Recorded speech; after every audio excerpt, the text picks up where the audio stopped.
Kalau misalnya ada yang bilang, dok, saya onani seminggu 3 kali atau hampir tiap hari. Nah, selama itu tidak menyebabkan kecanduan, nggak masalah. Nah, tanda kecanduan adalah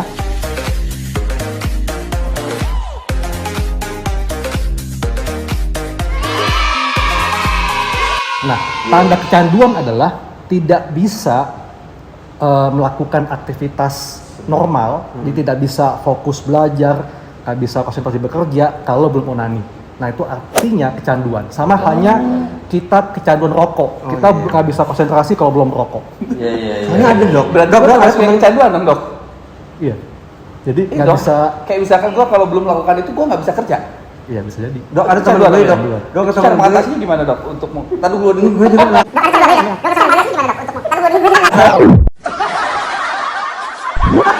Cara untuk menghilangkan atau mengatasi itu atau mengurangi itu gimana sih, dok? Jadi gini, Karena mungkin bisa dibilang gua termasuk yang kecanduan kayaknya tuh. apa pemicunya? Nggak tahu, iseng aja kayak kadang-kadang lagi nonton TV, iseng atau apa, pengen ke toilet gitu. Aduh, itu udah kecanduan parah ya, dok ya? Iya, kalau nggak bisa. Kalau nggak misalkan nih, gue mau berangkat nge-gym, sebelum nge-gym tapi gue harus ini dulu gitu. Kalau nggak gitu, nge-gym males. Iya, Nggak itu mau. kecanduan. Caranya, Itu Makanya nih, kecanduan. kalau misalkan gue nggak jadi berangkat nge-gym, berarti itu gue nggak ngelakuin. caranya gimana dok? Jadi memang kalau sudah kayak gitu, itu artinya udah kecanduan. Nah, cara ngatasinya adalah ya tentunya kita kan nggak bisa namanya, karena yang namanya libido itu dipengaruhi oleh hormon seksual kita, ya testosteron. Nah, jadi memang agak sulit bagi kita untuk mengendalikan hormon, ya. Tapi yang dapat kita lakukan adalah menghindari pemicunya. Nah, kan libido juga dipicu oleh rangsangan seksual yang diterima. Contohnya apa? Mungkin pandangan, visual, gambar gitu loh. Tayangan itu bisa membangkitkan libido mungkin kita. ini aplikasi-aplikasi yang nggak penting di handphone harus Nah, dihapus ya dok ya. atau mungkin penunjang. lihat orang joget di aplikasi itu, wah, tiba-tiba naik libidonya kan. Jadi gini, sebetulnya onani ini dia memang ada manfaatnya. Tuh, manfaatnya dengerin. Manfaatnya ada. Manfaat secara fisik adalah masturbasi akan membuat kita lebih moodnya lebih enak, ya. Karena saat kita orgasme, otak kita melepas endorfin. Endorfin ini membuat kita rileks. Iya. Dia bisa memperbaiki mood. Oh mungkin itu. Yang kedua, masturbasi bisa membuat kita tidur lebih enak. Nyenyak. Kan? Makanya banyak laki-laki yang melakukan masturbasi sebelum tidur. Termasuk dokter ya, dok? Hah? Kan dokter laki-laki Iya, kan? iya. Tuh, iya, tuh dokter. Tapi ya sih kalau Bisa aja jebaknya. Nah, manfaat secara fisik, nah ini sudah ada penelitiannya bahwa laki-laki yang melakukan ejakulasi, ya, jadi ejakulasi ini mengeluarkan sperma sebanyak 21 kali dalam sebulan, itu memiliki resiko kanker prostat lebih rendah. Oh, ada. Iya. Nah, untuk bisa ejakulasi sebanyak itu, tentu kan ya Kelancaran. nggak semuanya dilakukan dengan berhubungan badan. Yes. Mungkin ada sebagiannya atau seperempatnya dengan masturbasi. Oke. Ya. Nah, yang kedua, manfaat secara fisiknya adalah dengan masturbasi itu kan akan membuat aliran darah di penis kita itu akan lebih lancar. Jadi akan membantu mempertahankan ereksi yang optimal. Oke. Jadi dapat disimpulkan onani sering itu bagus. Tapi jangan sampai kecanduan. Ya, tapi jangan kecanduan. Bagus berarti. Frekuensinya tergantung individu. Oke. Oke. Soalnya ini pembahasan balik ke sana juga nih. Kalau dihabisin di pertama udah nggak guna ntar yang lain. Seru ya. Iya. Seru ya. Seru ya. Oke, sering kita. Kali ini mengedukasi deh. Besok kita datangin dokter lagi ya. Oke, pertanyaan dari @tv. Dokter ini kan cakep banget nih. Gue tahu sebenarnya. Terus mukanya ini glowing. Pernah nggak sih dok ada cowok yang naksir sama dokter? Apa? Kok pertanyaan gua jawabannya sih kenapa mesti ke cowok gitu kan? Cewek juga kalau lihat cowok glowing kayak kita kan seneng gitu ya. Iya sih. Oh maksudnya ininya kali ya, apa namanya, tujuannya mungkin seperti itu dong. Coba dok, gimana dok? Pernah ada nggak cowok yang naksir dokter? Interest. Nggak tahu ya. Ah masa sih Iya. dok? Kalau naksir kan nggak tahu. Ah masa sih dok? Dari senyumnya sih banyak dok. mungkin ada di ya. salah satu di antara pemirsa kita ada ya. Ada yang tertarik mungkin Langsung nggak inbox mengungkapin. aja di bawah. Jadi dokternya nggak tahu mungkin ya kan? Kan dokternya bukan mentalis. Kalau Iya, ada yang tertarik betul, dia nggak setuju. tahu jadi. Iya. Jadi harus diungkapin dong. Kayak Iya, gitu. hati pacarnya nonton dong. Istrinya. Istrinya. Cover oke istri ya. Oke, next Oke, question. next question. Kok pertanyaan gua jawabannya singkat banget? Ya, receh banget ya. Aduh. Gua aja. At desain rumah modern. Oh, ini langsung. Oh ya Allah. Ini apa? Desain rumah modern. Lumayan endorse wah. Enggak ini adminnya wah. Oh, iya, aduh. Adminnya ya? Yang Sudah desain bagus rumah sama ini. kita lah. Yang desain rumah ini. Hah? Yang desain rumah ini bukan? Bukan. Nggak tahu sih. Ini random dok. Dok, ini pertanyaannya berhubungan lagi dengan seksologi ya.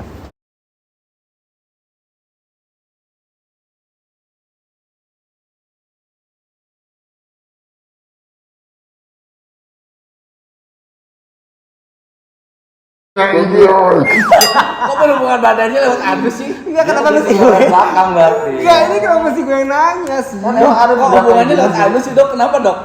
Ya, jadi yang namanya Fantasy. hubungan seksual, penetrasi itu ada yang genitogenital, kelamin ke kelamin, kemudian orogenital, ke kelamin ke mulut, dan anogenital, kelamin ke anus. Bahasa ternyata istilahnya ada tiga.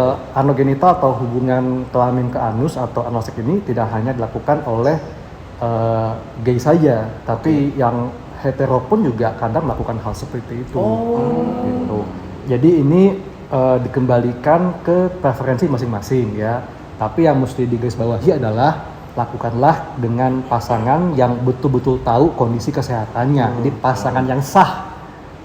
Itu. Kenapa? Karena hubungan seksual melalui anus itu resiko tertular infeksi menular seksualnya lebih tinggi. Dok, tadi kan kalau misalnya anal apa namanya? Anal genital ya?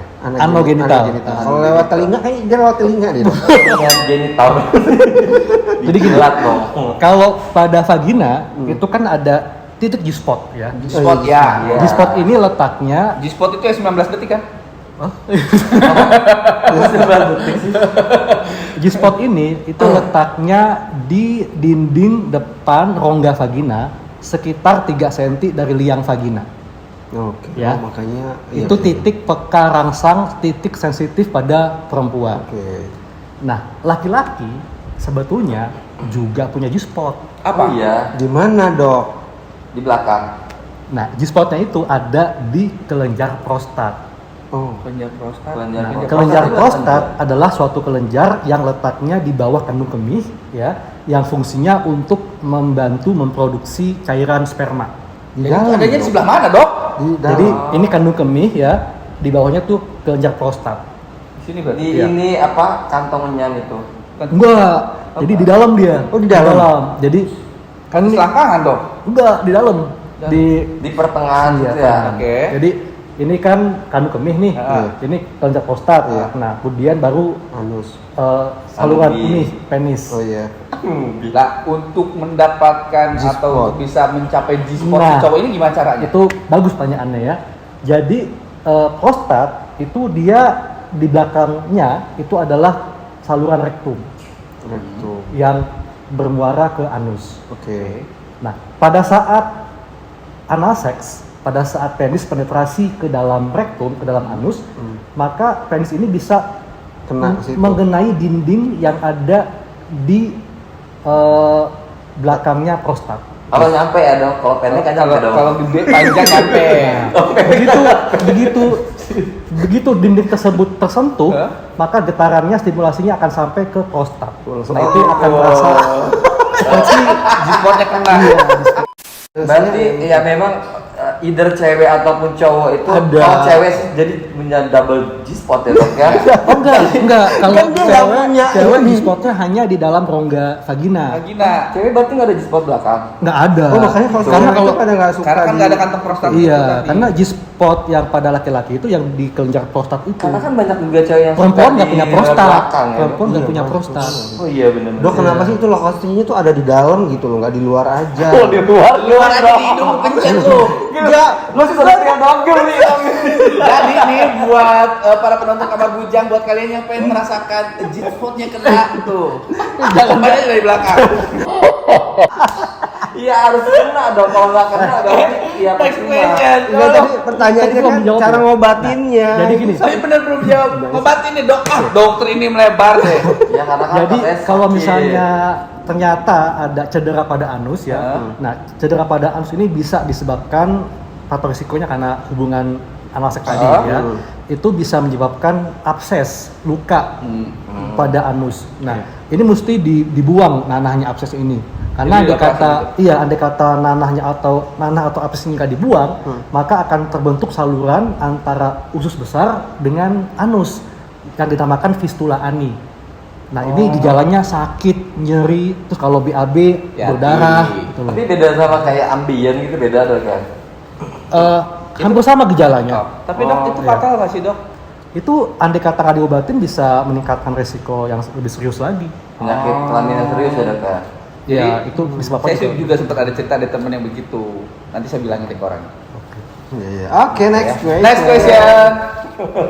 Gua lagi ya. Panjang ya bu. Oke. Aduh, deg-degannya pertanyaannya. Kenapa sih kita harus invite dokter? Kesindir bapak. Kok deg-degan? Dari Amin Hun. Apa sih Rana? Namanya Hun. Oh, emang begitu namanya. Dokter, Iya. SPL vitamin E yang beredar di market atau misalnya Evere yang dosisnya harian itu aman gak sih dok untuk dikonsumsi dalam jangka yang panjang? Ya, jadi konsumsi vitamin E dalam jangka panjang sebetulnya ini tergantung dosisnya ya. Iya, Kalau memang dosis harian itu nggak masalah. Tapi kalau misalnya kelebihan vitamin E itu gejalanya ya mual, diare, kram perut. Intinya adalah vitamin E bisa kita dapatkan dari makanan kok, nggak hanya di suplemen. Tapi memang khusus untuk mereka yang mudah jerawatan, suplemen vitamin E terkadang bisa memicu jerawat. Bukan vitamin E-nya yang memicu jerawat, tapi Kandungan. vitamin E suplemen itu kan bentuknya kapsul minyak. Nah, minyaknya ini yang bisa memicu jerawat, bukan vitamin E-nya. Oh, minyak. Tapi kemarin saya sempat baca ya di YouTube juga si vitamin E ini kalau misalkan dikonsumsi rutin sama kucing nih, itu katanya si kucingnya akan cepat birahi, itu bener? Sebetulnya saya nggak tahu ya detailnya seperti apa, tapi memang vitamin E ini dia salah satu nutrisi yang dibutuhkan tubuh kita untuk berfungsi dengan baik ya, bisa sebagai bahan baku hormon, senyawa-senyawa dalam tubuh kita. Jadi ya manfaatnya bisa ke sana juga, kesuburan juga seperti itu. Tapi kalau kelebihan itu sebenarnya kelebihan vitamin gitu gimana? Nah, kalau kelebihan vitamin E, kalau gejala yang akutnya ya tadi mual, kram perut, diare, sakit kepala Udah ya. fix kalau lu ngerasa gejala itu lu hamil. Hah? Next question. Dokter mau baca sendiri nggak dok? Biar nggak deg-degan, Dok. nanti Jangan, dia dong. update sendiri Biar lagi. dokter baca sendiri satu. Biar percaya dok, ini pertanyaannya beneran ada gitu loh. Oke, dari Hadian 33. Oke. Dok, onani sehari 5 kali itu gimana?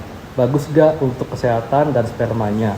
Kalau nggak bagus, bagaimana cara mengurangi dan menghilangkan kebiasaan? Tadi tersebut? udah. Tadi jawab. Udah jawab ya? Udah ya.